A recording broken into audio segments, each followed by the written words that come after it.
Hello everyone, so today I'm going to do another Etsy commission painting talk. Jobs! Gosh, I've had a few. I wasn't always a space fairy, you know, I was an elf once. I'll get to that later. So for some reason when I was sort of 13, 14, 15, you know, that entire 3 years, there were always girls in my class who had jobs somehow. Usually waitressing jobs or babysitting, stuff like that. And I always thought, well, why aren't I in the working world yet? Which is a stupid thing to think if you're 14. But yeah, as a 14-year-old, I always thought I was already falling behind in my career path. And so I need to get a job really quickly. And I actually didn't get my first job until I was 16 years old. And you know, I thought, this would be a really good opportunity for me to actually get a head start on my career. If I start now, then by the time I'm 21, I could be an award-winning actress. By the time I'm 25, I can be a multiple award-winning actress and a millionaire. It's going to be great. I'm going to start now. I'm so ready. So I got a job at Tesco's. Yeah, I was a Tesco's cashier. I was originally a Christmas temp, and I was like, well, that's okay because I just have 2 months to make a lot of money and then I can bail. And then it got to August and I was still there. Then I went to uni and no other jobs. I didn't work at all while I was at uni. I just mooched off the taxpayers. So once I got out of uni, I moved back home to Tunbridge Wells, and as you know, Barbara from the job centre helped me become an elf. So what this job entailed was essentially spending the entire Christmas season working at a grotto, which is like when kids come and meet Santa, and the idea was that we never broke character. We always had to pretend to the fullest extent that we were actually Santa's helpers and Christmas elves. You know, there was some puppeteering involved, some balloon animals. I can sort of juggle. I can't juggle, but I can make it look like I can juggle to the unknowing 3-year-old. And that was very fun, but obviously seasonal work lasts a season, and then when it finished, I was kind of stuck in a rut again. But what it did do is it earned me enough money for a deposit so that I could move to London. I moved to my first flat in London on Boxing Day. Yep, Boxing Day, day after Christmas, 2011. And then in April, Tomskar Ridgewell McTomskar started Edgeworld Legacy, and he needed some help getting that off the ground.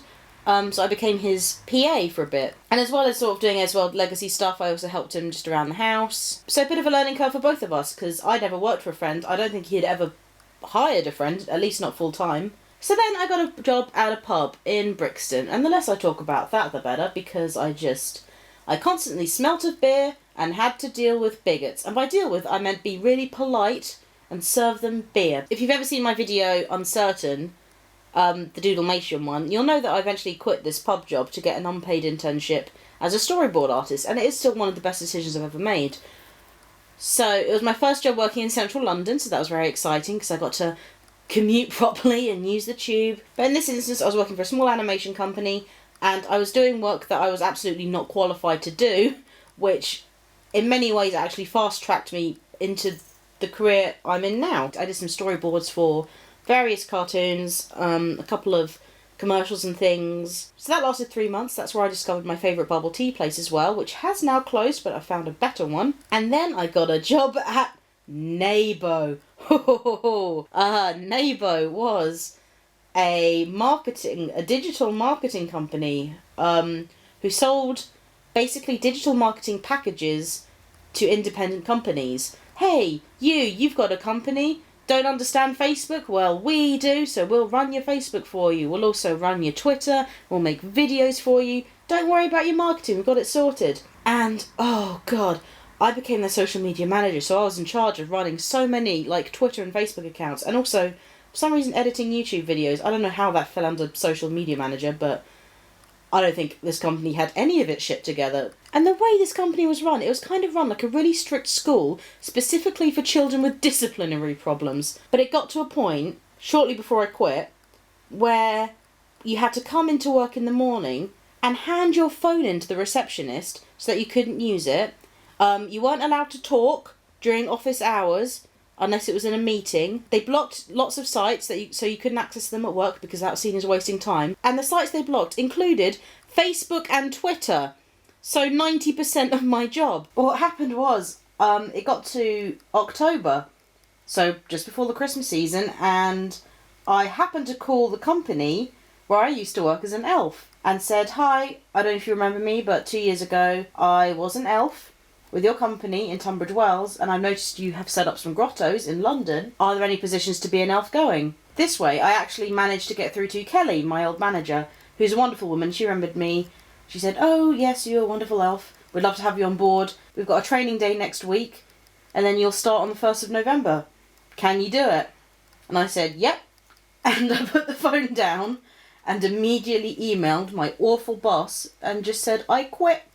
God, they were awful. Of course, the Christmas season had to end again eventually, and after that, my flatmate Sabrina managed to get me some work at a place called Sticks and Sushi, which was a sushi restaurant in Wimbledon. It's like a Danish-run Japanese restaurant, which is bizarre. I had to learn the menu in Japanese, but I had to learn all of the greetings and instructions in the restaurant in Danish. And that was okay. There were nice people there. As you know, if you've seen, again, my video, Where the Hell Have You Been?, you'll know that I got fired from that job because they thought I was too boring. So I go into this kind of panic mode where, again, I seem to be out of a job. So I get this job at a theatre, a New Wimbledon theatre, and I was an usher. And, my cats just dragged cat food all across the floor. I obviously liked that I got to see musicals all the time. So I saw Cats a lot, I saw Annie Get Your Gun, I saw Matthew Bourne's Swan Lake, I saw Top Hat.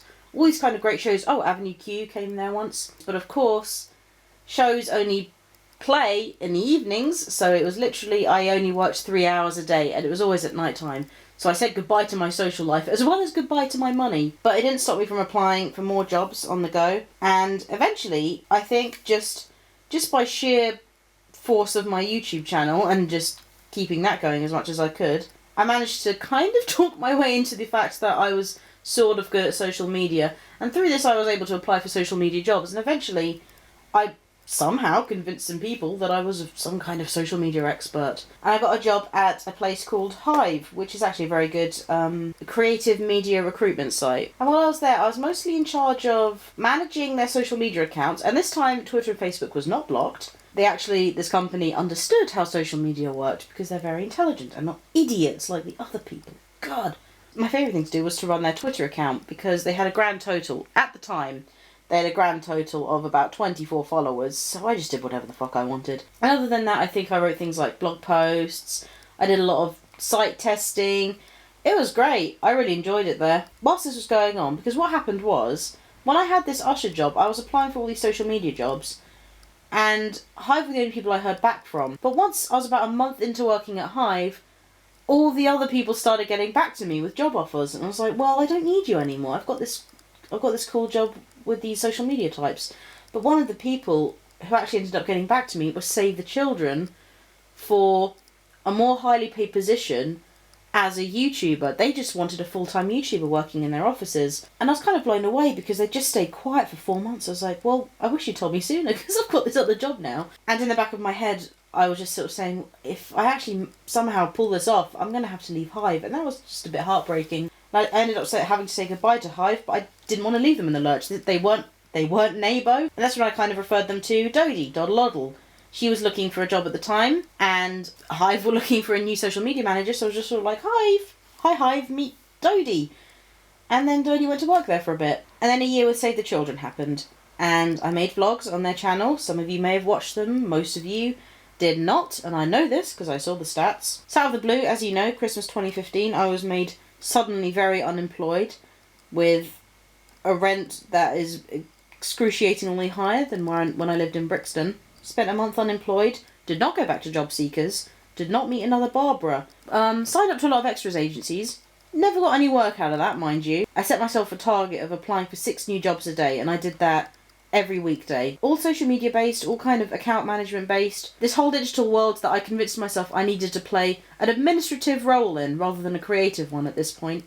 And then this one job pops up. Illustrator, wanted, must be good at YouTube content. So I applied and I got that job. This is at a point where I'd almost given up on the idea of having any kind of creative career. When you think that I'd been a Tesco's cashier, an elf, a supervisor, a PA, a waitress, a bartender, a waitress again, an usher, an elf again, an admin person. But somehow along the lines between all the shitty jobs and even some of the good ones, I found the time to accidentally acquire the skills and the experience that I never had before to actually finally kickstart the career I said I was going to start 10 years ago.